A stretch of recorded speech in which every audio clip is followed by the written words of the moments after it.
A quick word of warning, spoilers ahead for K-pop demon hunters. If you've already seen the film, then you are aware of this scene. You did. You gave me my soul back.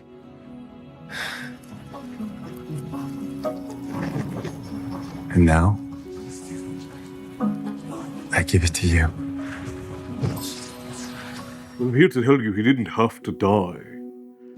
He wasn't killed by a demon, he was killed by the real Rumi. Netflix.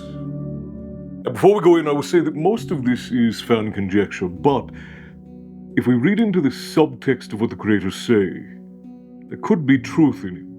There are hints that originally the film was supposed to be longer, and if we look at the beats of the story, there are certain things that seem rushed. Some things, especially near the end, seem to happen very fast, and it's almost as if there is something missing. And fan speculation seems to believe that the original story that was proposed by the creators would have had Rumi having some sort of interaction with her estranged father, who we learn throughout the story was a demon.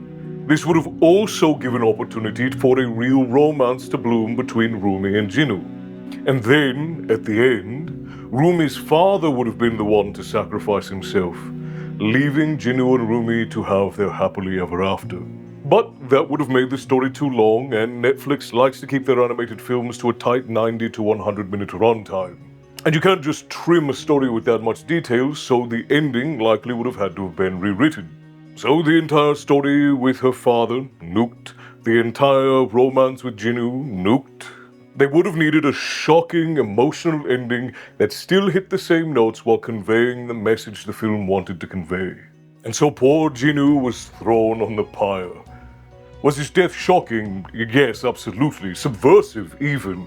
But when we think about the story that could have been, it seems like a solution that was done on the creator's page or in the editing bay for a problem that was created in a boardroom. And if you look online, it has left fans heartbroken. They wanted more Jinu and Rumi. And sometimes the most tragic death in a story is the death of the story itself. What do you think, friends? Let me know. Stay bloodthirsty. Until next time.